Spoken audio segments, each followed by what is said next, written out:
Podcasti 6. käik toob teieni autolaen Bigbank efektiga. Bigbank, laenudele spetsialiseerunud pank. Tervist, kallid rallisõbrad! Keenias algab Safari ralli, mida pole sõidetud 19 aastat. Esimest korda sõideti seda 1953 ja WRC etapis sai ta 73. Aga jah, päris pikk paus on jäänud ja nüüd on see pikk ootus läbi. Täna ei ole küll Roland Poomi, nagu sealt saatekõllist lubasime. Roland on meiega homsest kuni pühapäevani, aga on kaks rallispetsialisti ikkagi olemas. Peep Pahv stuudios. Tervist. Ja Jaan Martinson kahjuks mitte Keenias, vaid Jõelähtmel. Kuigi võiks olla Keenias. No nii, mehed, on selline vibra ka sees. Esiteks, et eile oli ju jaanipäev, sellest juba väike vibra alles, aga ikkagi ralli, mida pole oi-oi kui kaua nähtud. No jaanipäeva vibra on igal juhul väike sees, aga ralli ise ka, et esimene kiiruskast sõidetud ka sai vaadatud ja kuigi see nagu päris selle Keenia rallile vist ei sarnanenud, mis meil televiisorist õnnestus näha. Aga selles suhtes küll, et äge ralli, et ilmselt tuleb siuke võistlus, kus iga hetk võib midagi juhtuda, et tegelikult siuksed rallid on ju põnevad. No Jaan, kuidas sul? Jaa, aga samas ma muidugi tunnen kahetsust, et see ei ole ikkagi vana hea Safari ralli, kus olid ikkagi niuke 100-kilomeetrised kiiruskatsed ja hommikul lihtsalt pandi ka punn põhja ja siis jõuti õhtul finišisse, et ta on ikkagi nii-öelda tänapäevane Safari ralli, aga no see selleks, et põnevust on küll ja tegelikult rääkisin Ott Tänakuga ja ralli eel ja ega ta ei osanud ka nagu ise midagi öelda, et mis seal juhtuma hakkab ja kõik see tundus ääretult kummaline, kui ma küsisin, et kuidas see nüüd kruus on, eks teoorias on see ju kruusaralli, ta ütles, kruusa praktiliselt ei ole, mingisugused üksikud lõigud on, aga enamasti on liiv, siis on kuivanud savist põlluteed ja siis on muru ja ma tõesti ei oska öelda, mis võib, kuidas on refi valik, kuidas see auto käitub, kummal on eelis, kas Toyotal või siis Hyundai'l, täiesti null aimdust. No nii palju, kui ma olen erinevaid podcast'e kuulanud ralli eel, et kõik on tegelikult samas seisus, me ei tea mitte midagi sellest rallist, me pole oma silmaga seda vast näinud, ma ei tea, kas vanasti telekast üldse mingid ülekandeid sellest tehti, kui Märtin sõitis? Ma ei mäleta, kas olid ülekanded, aga ma mäletan, et ta sõitis vähemalt seda, et nii palju seda mälu meil on, eks ole, aga see teeb ka see huvitavast, kui ei tea, mitte keegi, kõik on võrdses seisus, hakkab täitsa nullist pihta ja just need tingimused ongi see, mis selle põnevaks teeb tegelikult, et seal ei tea isegi seda, et mis need stardipositsioonid on, et kas sees on hea või on taga hoopis hea, palju sa teed puhastada, palju see tee nii katkine teeb ja rohkem katki läheb, eks ole, et neid asju ei tea mitte keegi. No nii palju, kui senimaani on katseid nähtud, kuidas seda testikatset inglise keeles nimetatakse, vahet ei ole, shakedown ja tänane katse, siis seal on selline see on ikkagi punane liiv lihtsalt. Ei, no see ongi savi. Punane savi liiv, et seal ei ole ju tegelikult midagi puhastada, see ei ole kruusaklibu, et seda Ogier tavapärast juttu, et mul on nii raske ja küll ma siin alles kaotan minutitega, et seda juttu me ilmselt kuulama ei saa ja ei saa ka eeldada, et mingid väga suured rööpad tuleks teistel läbimistel, sest ainult 38 autot on ju startlistis. No jaa, aga see tee ise on juba nii katki ja neid rööpaid ennustaks küll ikkagi sinna päris sügavaid, et ei tea ju, ma ütlen, pole ju näinud, et mis seisus need teed on aga need sinna tulevad ilmselt sisse igal juhul, see üks kohas ei saa olla normaalselt teid. Tänane esimene katse on siis juba sõidetud, 4,8 kilomeetrit oli seal pikkust ja Sébastien Ogier näitas seal parimat kiirust, Ott Tänakuga koos nad eralennukiga sinna lendasid ja koos said siis seda rallikrossi rada sõita ka ja Ott kaotas talle 2,5 sekundit, sai kirja 4. aja, Rovanpera 2, Evans 3. Ja Jaan, mis sa arvad, kas sa sõidaksid kiiremini kui Sobieslav Zasada, kes on 91-aastane ja kaotas Ogier'le minut 49,7 4,8 kilomeetri peale? Ei oska öelda. ma tõesti ei oska ennustada, aga tundub, et sõidaks küll, aga no teine asi on see, et kas MM-rallil on vaja mingisuguseid vanuserekordeid siin purustada ja tuua üks vana härra sõitma. Ma loodan, et see ei lõppe letaalselt kogu see üritus. See oleks ju peaaegu lõppenud juba, sest et kui ta tuli ringi pealt, siis uued masinad juba läksid juba rajale, ega seal väga palju puusi ei olnud, et läks kokku põrganud. Et kui ta nagu starti läks, siis ta juba liikus aeglaselt, nii et need kommentaatorid ütlesid, et oot, siin on midagi viga. Ei, see on ju Sobeslav, sa saada. See peabki nii olema.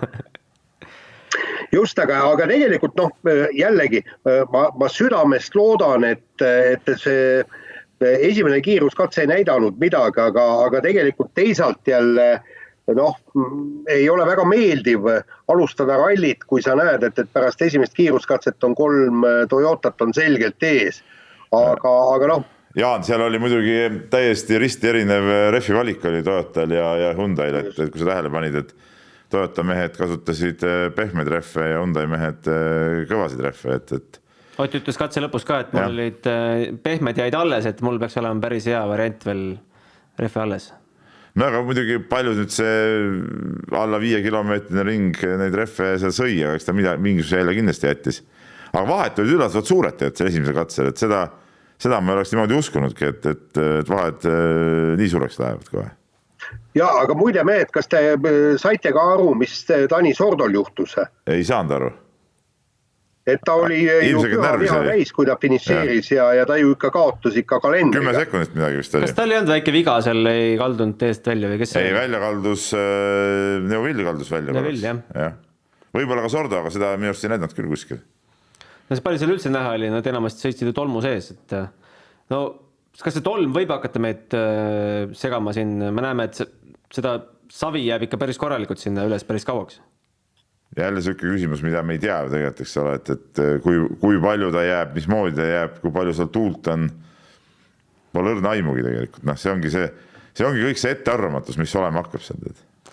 Jaa, aga paljugi sõltub sellest, et kuidas kohtunikud reageerivad, sellepärast, et on ju olnud juhuseid ka, eks, et stardivahed on 3 minutit, sõitjad ütlevad, et kuulge, olge nüüd normaalsed mehed, pange see vahe 4 minutile, sellepärast, et see tolm püsib niivõrd kaua üleval, aga on juhtunud, kui kohtunikud reageerivad hilinemisega, et 1-2 katset sõidetakse tõesti tolmus. Ja ütleme niimoodi, et Mait Tänak ei ole maailma parim tolmus ja udussõitja kahjuks. Ja seda on elu näidanud tõesti. Hyundai'st veel rääkides, siis ma ei tea, kas te eilset testikatset vaatasite, seal ju üks Hyundai ikkagi järjekordselt lagunes koost. No eks ta ise vist natuke põhjustas ka seda muidugi. Kivi. No kivi, jah. No eks see on sümptomaatiline, ütleme niimoodi. Sümptomaatiline. Ja, aga Ott Tänak ütles ju ka oma intervjuus, et keeruline ongi see, et on hästi palju lahtisi kive ja ta ütles, et isegi mõned kivid, mida sa saad oma legendi märkida, siis need elavad oma elu ja liiguvad ajas paremale ja vasakule, ette ja taha niimoodi, et kunagi ei tea, kus ta parasjagu on ja täiesti õnneralli, et kellel veab ja kellel mitte, aga üks asi, mis tõesti ja mida nüüd kõik sõitjad tegelikult on maininud, on see, et sul võib olla liiklusmärk ees, et loomad teel, aga rallimees ei saa ju ennast tagasi hoida ja kõiksugu makaagid, kes ronivad autode peale, kaelkirjakud, kes kõmbivad raja kõrval ja kes vaatavad Ott Tänaku tõtt, need võivad ju sattuda ka rajale. Vaat sel vanal ralli ajal oli ju nii, et helikopter lendas trassi kohal ja hoiatas sõitjaid, kui mingi elukas teele tuli või siis oli tee lähedal. Aga praegu kahjuks ei ole helikopterid lubatud. Nii et ausalt öeldes, ma loodan, et elevandiga keegi kokku ei põrka, aga isegi kui makaak sinna auto ette hüppab, et ka see saab päris paha olema. See on suur probleem jah, et need loomi on seal ettearvamatuid ja rohkem ka kui mõnes teises kohas, eks ole, mingid metskitsed ja asjad võivad ju igal rallil tee peal hüpata iseenesest. aga seal on see tõenäosus palju suurem. No Martin Järveoja Instagrami story'st juba nägime ühte Paviani, see oli siis Martin käis rajaga tutvumas enne reket isegi selliseid, et ülesõitudel vaadata, kus saaks rehvi vahetada, kust maha pöörata, et ei tekiks mingid ootamatusi ralli ajal. Aga ma hakkasin mõtlema, et kui see Pavian peaks nüüd katse stardis hüppama kapoti peale ja aeg läheb käima, et siis peab midagi teha. Aeg käib. Aeg käib muidugi. Looduslik takistus. Jah. Aga üsna selline julge samm Keenia nende loomakaitsjate või rahvuspargi inimeste poolt, et see võib päris suur stress olla ikkagi, ma ei tea, elevandile, kaelkirjakule, kui seal päev läbi WRC autod müristavad, helikopterid pea kohal, et nad ei ole ju sellise asjaga harjunud. Tavaliselt päevas üks džiip võib-olla sõidab mööda. Ma isiklikult arvan, et neil on palju suurem stress on see, et kui nad lähevad jälle kuskil mingi ojakaldale jooma ja siis nad teavad, et seal ojas vahib nendega tõttu umbes 10 krokodilli ja siis salakond lõvi tahab neid ära süüa, et see on märgatavalt suurem stress, et mingisugused põrisevad asjad nendest lihtsalt löntsid eemale ja ei juhtu nagu midagi. Aga siin on räägitud palju ralli eel, et ilmselgelt ettearvamatu ralli ja võita võib iga üks, et millist taktikat üldse peaks sõitjad, tippsõitjad, räägime Otist, Ogier'st, Evanist, Neville'ist, et Ott ütles ju ise ka need kuulsad laused, et siin peab sõitma peaga, mitte parema jalaga.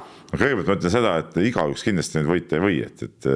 Arvad Katsuta ja Formeau ei või võita? Ei, kui me võtame igaüks, tähendab, et pead kogu nimekirja ette võtma. See selleks, aga kindlasti see ei ole mingisugune kiiruse peale ralli selles suhtes, et seal tuleks hambad ristis ja pedaalilapatsid põhjas vajutada ja teha, et seda kindlasti mitte, et võidab ilmselt see, kellel on kõige rohkem õnne, kes suudab ka ise võib-olla oma tarkusega seda õnne natuke endale nagu tekitada, aga samas ega sa võid ju sõita seal ettevaatlikult, kui need kivid on, siis nad on ja see võib autot lõhkuda ikkagi, nii et ja kui sa liiga ettevaatlik oled, siis kaotad jälle liiga palju, et seda õiget punkti seal leida nüüd selle kiiruse ja ettevaatlikkuse vahel, seda on väga raske.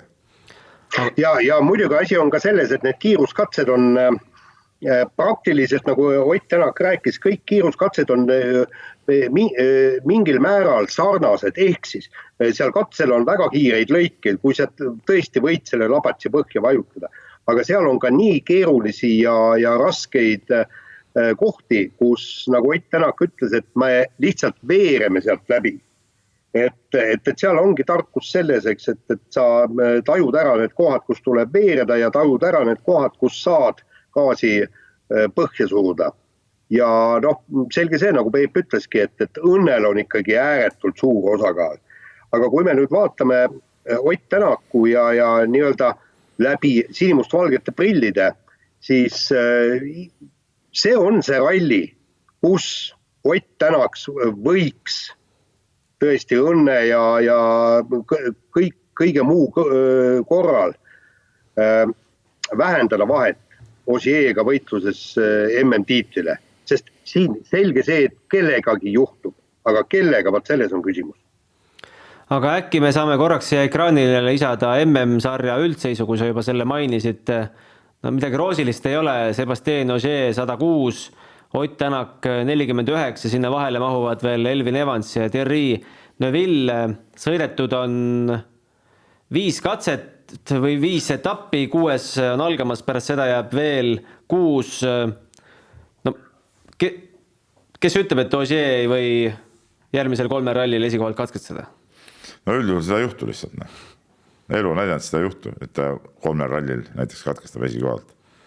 Kindlasti ühel jah, okei, aga tal on 1 ralli sel hooajal juba nässuga läinud, et elu on näidanud, et ta ikkagi üle paari korra ikkagi ära ei möhlerda.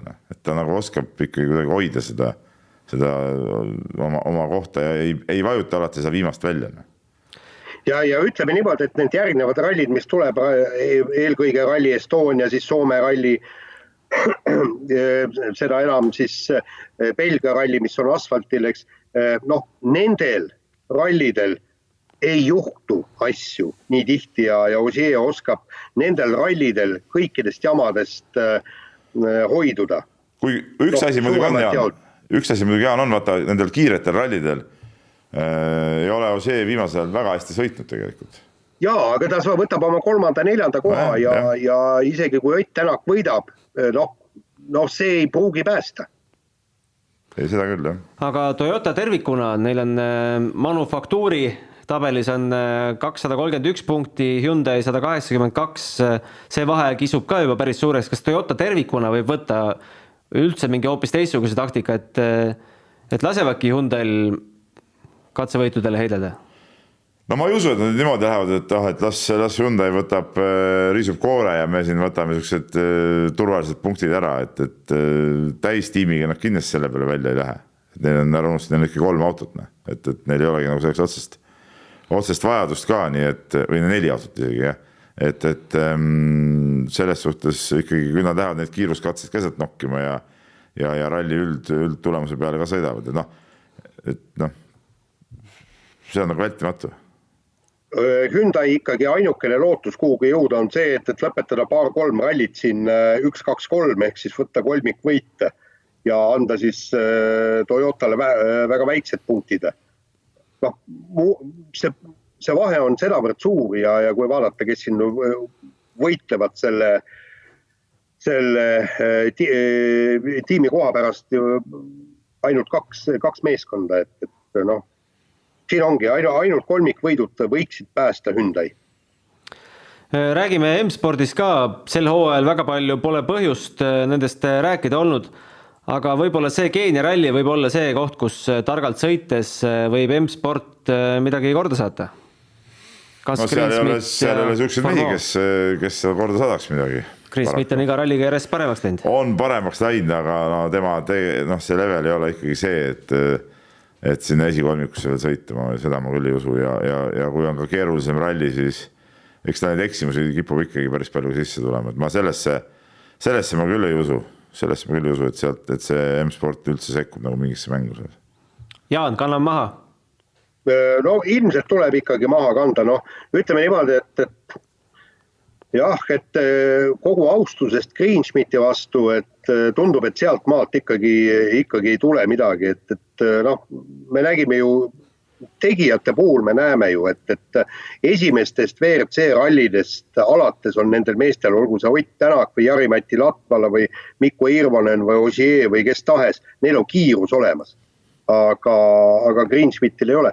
Võt see Prantsuse poiss, sellest ma ei oska küll mitte midagi öelda. Kas tema võib kuhugi kunagi midagi jõuda, selle kohta ei oska veel öelda.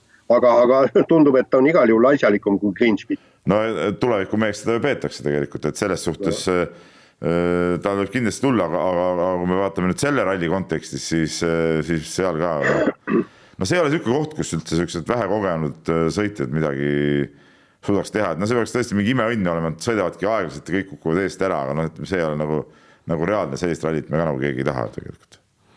No just M-spordiga üldse oli ju huvitav siin Safari ralliel, et nad ju kogu täies rivistuses mehaanikute ja üldse tiimibossid jäid ka sinna koju Inglismaale, sest Rally Estonia tuleb kohe peale 2-3 nädala pärast ja Inglismaa karantiinireeglid Keenia suhtes on siis karmimad, et nad poleks saanud seal vahepeal üldse kuskil et olekski pidanud Keeniasse siis koju ja poleks saanud Rally Estonia testi teha ega midagi, et üsna täbaras olukorras on kogu see M-sport üldse selle koroona ajal sattunud. Üks häda ajab teist taga, et kui sul hakkad viltu vedama, siis sul veabki järjest ja nii paraku on. Ja et üldse mingit infot saada sealt koha pealt, mis all live ei jõua, ongi selle sama 91-aastase Poolakaga kaasas olevad tiimi inimesed on siis nii-öelda otseühendus selle M-spordi tehasega. Päris kummaline. Omapärane lahendus muidugi, jah. Aga ütlesid, et võtame see hea kogemusena, et võib-olla siis kunagi läheb veel vaja ja võtame siis seda kuidagi nagu positiivselt, ütles Richard Millener selle kohta. Jaa, aga M-sport ongi, see on neil ju kokkuhoiu aasta. Nad koguvad praegu rasva, kuigi kahjuks ei ole seda rasva kuhugi paigutanud, nagu ma saan aru, et juba tuli ka jutt, et Delfin Evans ilmselt jätkab Toyotas ja see raha, mis nüüd sellel aastal M-spordi poolt on kõik säästetud, no ei ole kellelgi palka maksta, keegi ei taha sinna minna, kahjuks.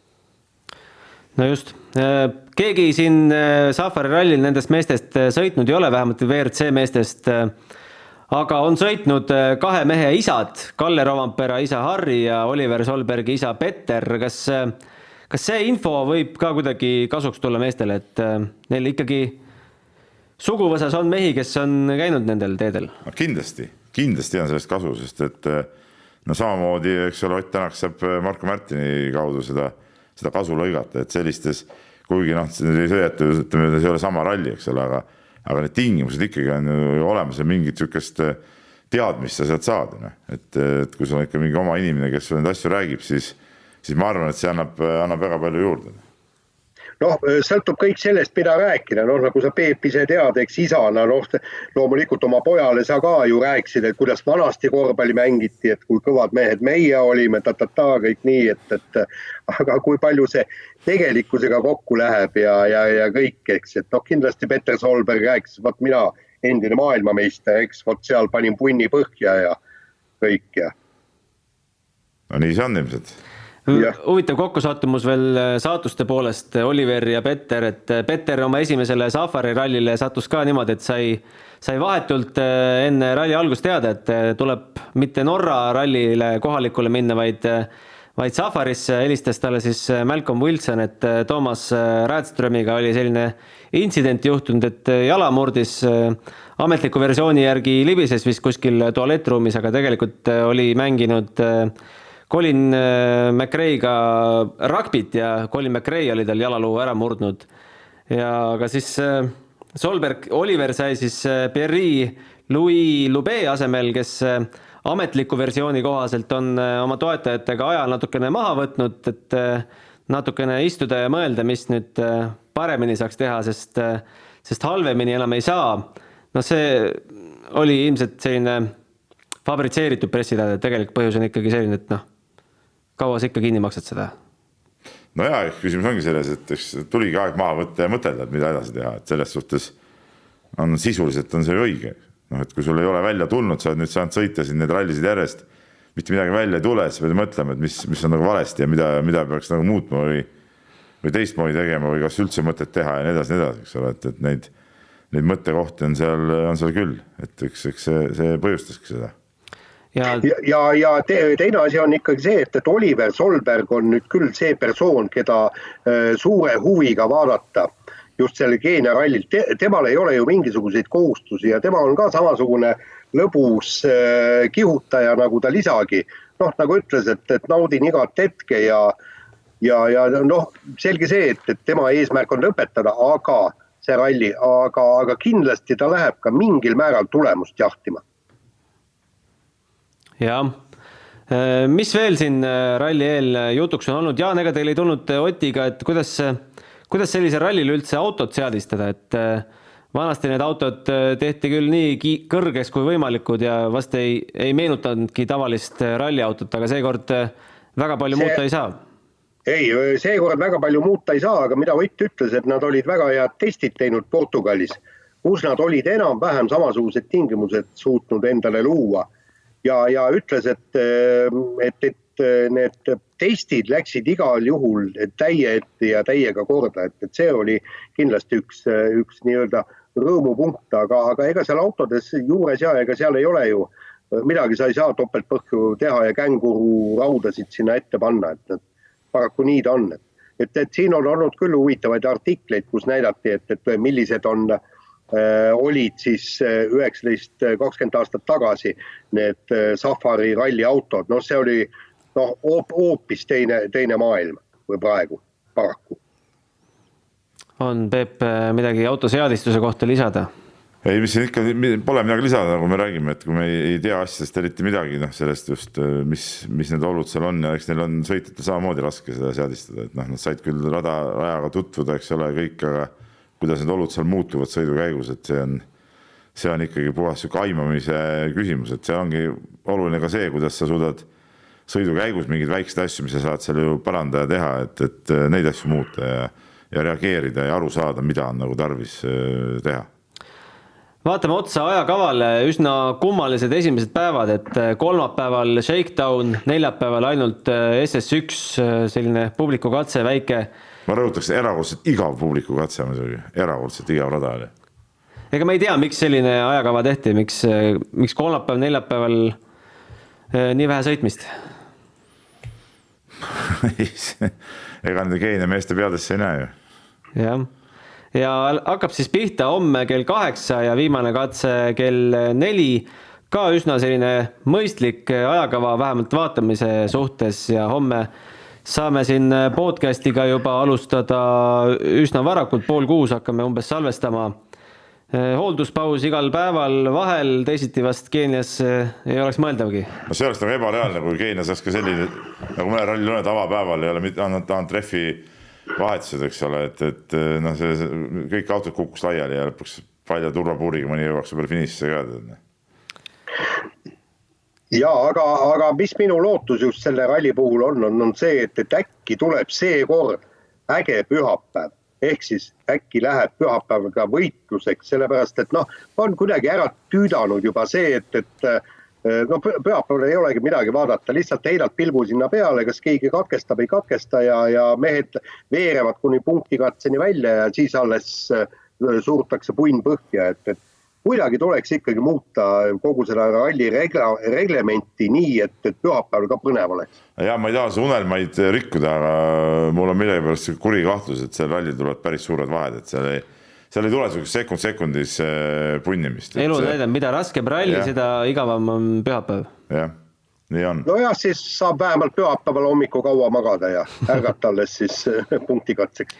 No tegelikult nad lubavad, et see SS15 ja SS18, see Hell's Gate on nii-öelda visiitkaart sellele Keenia rallile, et see pidi olema kõige iseloomustavam kogu sellele safarile.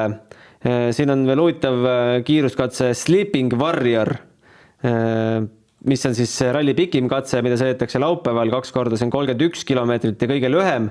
Nendest, mis nüüd tuleb, ongi laupäeval või pühapäeval Maleva katse 9,7. No Maleva on peaaegu nagu Eestis. Et 2 veega Malevaga. Et õnneks väga selliseid lühikesi katseid ei tulegi, et ma arvan, et see 14 kilomeetrit, kui see tempo vaheldub seal, et täisgaasiga roomamistemponi, siis see võib ka päris pikaks kujuneda. Ega tänapäeva MM-rallidel väga lühikesed katsid polegi ju tegelikult, et kui me vaatame Rally Estoniale ette, siis Rally Estonia punktikatse tuleb suhteliselt lühike näiteks, et see on, pakkum välja, et üks väheseid nii lühikeseid punktikatseid. Aga 38 autot, nagu öeldud on, ja päris palju on neid kohalikke mehi ka, kes siis enamasti on WRC 3 klassi ennast istutanud ja WRC 2 klassis on ainult üks sõitja, võib talle vist kuldmedali juba kaela riputada, Martin Prokop. Kas see WRC 2 klass, kui meie siit saaksime midagi otsustada, kas me võtaksime selle üldse rallist maha? Miks? No seal toimub... No, ei, miks see toimub? Toimub ju tavavõistlusel toimub seal ju väga kõvasti, seal ju sõidavad ju kõik Köstbergid ja Mikkelsenid ja asjad, eks ole, need ei ole lihtsalt seal kohal. Seal on ju ka aga Peep, aga mina ei saa sellest aru, miks meil on vaja mingi WRC 2 ja WRC 3. Aga kas mitte uuest hooajast ei muutugi see, et see ongi see Rally 2 nagu, või see läheb kõik kokku minu arust, ma olen aru saanud tagasi. Sest autod on ju praktiliselt samad, see oli seal mingi tehase tiimid ja see vahed. Sest kui me tulemusi vaatame ja oma mehi tahame seal R5 arvestusse näha, siis me paneme ju kõik ja RC2. Me ei vajuta seda WRC 2 seal vahepeal. No mina vajutan küll, vaatan, kes seal arvestuses ja kes teises arvestuses ees on. Aga no ega neid Keenia mehi siin on jah oma egu stardis, aga vaatan nüüd ka meie lugejatele, kuulajatele mingit suurt huvi pakuvad ja vaat keegi neist üldse kunagi midagi kuulnud on, et las nad sõidavad, ikka kohalikud peavad sõitma. Huvitav on see, et Keenia mehi on Keenia ralli rohkem stardis kui Rally Estonia Eesti mehi. Mõttekoht, jah. Aga teeme siis väiksed ennustused ka ära ja siis pühapäeval me siin Rolandiga loeme punktid kokku, anname mõttelise karika üle, et Peep, kes võidab, kes teine, kes kolmas? No ma mängin ühte teist ennustusmängu ka, mis läbi hooaja kestab ja ma ei tea, mul ikka oli kuri kahtlus, et Ožee võidab. Nii, kes seisab paremal ja vasakul? Teine ja kolmas, jah. Siis ma mõtlen, kuidas ma seal panin Ožee, panin võitjaks. No sa ei saa sama ikka panna, pane ikka erinevad ennustused, siis on nagu huvitav. Ei, ikka peab olema hea endal kindlaks. Ma arvan, et mul oli Evans oli teine ja Tänak kolmas. Evans teine ja Tänak kolmas. Tänak vaatamata auto sükstele jamadele hea sõidu, sellepärast ikkagi kolmandaks. No nii, Jaan. No Ott Tänak võidab, Neville on teine ja Oliver Solberg kolmas. Puhas Hyundai pidu, jah? Absoluutselt, jah. Aga Sordo siis laseb mööda kõik kolm meest? Jaa, loomulikult, jah. Mis ta tõesti usud, et Solberg edestab Sordot või? No põhimõtteliselt ma arvan, et need kolm ongi ainsad, kes üldse lõpetavad. Aha. Okei, mina ütlen Ožee esimene, Ott teine ja Neville kolmas. Pigistame Rolandilt ka pärast telefoni teel ennustuse välja ja Teil on nagu suur usk sellesse, et Hyundai järsku nüüd on kivikõvaks autoks muutunud ja Toyota hakkab lagunema. Aga kuskilt peab ju muutuma. Ja Toyotale hüppavad elevandid ja kaelkirjakud ette. No. Tundub, et Jaan on Jõelehtmel siiski asunud juba enne lõunat millega tegelema. Aga loodame, et loomad jäävad terveks, et autod jäävad terveks ja mehed seal sees, et hakkame siis minema ja minul on küll ärevus suur, et ootame juba põnevusega homsed katseid. Väga põnev. Ja, aga tahan lõpetuseks öelda, et tegelikult ütleme niimoodi, et kõige hullem, mis selle ralliga, Keenia ralliga saab olla, on see, et Ott Tänaku lootused kaovad täiesti ära. Ütleme niimoodi, Ožee võidab, Tänak punkte ei saa, kõik panema hooaja lukku. See oleks nüüd kõige kurvem asi. Matemaatiliselt, teoreetiliselt jääb veel...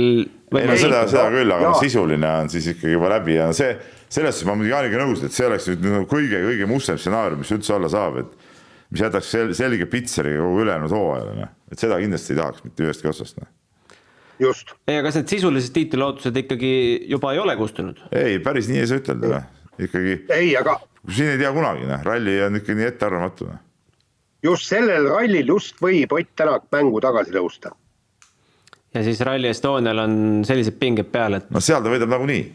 Rally Estonial ta võidab nagunii. Siin ei ole mingit küsimust. Just. Rally Estonial siis Delfi ka partneriks Peep tahad reklaami teha. Mida oodata on? Ei, no reklaam on selles, et eks me proovime sealt siis nii palju välja pigistada, kui meil pigistada annab, et meil tuleb oma stuudio ralliparki, kus siis saavad teatud inimesed käia vestlemas, kutsume külalisi sinna, arutame asju. Sama 6. käigu saadet teeme sealt otse rallipargist, nii et pluss muu kajastus, et ma arvan, võtame võimsalt ette selle asja. No just, aitäh teile mehed, et erakorras siia tulla saite, aitäh sulle Jaan, et arvuti said sisse lülitada, et sul elekter alles on. No, ja täna juba on, just. Kui mees teeb kisa, siis tuleb elektri ikka tagasi. No just. Just, meiega saab ühendust aadressil 6kaik@delfi.ee, kindlasti sellise rallil küsimusi tekib ja saatke need siis meile siia stuudiosse ja homme Rolandiga üritame ka vastata nii palju, kui me suudame. Kuulake meid nendest vidinatest, kus teil on kõige mugavam, kõige parem, kui vaatate ka pilti ja kohtumiseni homme.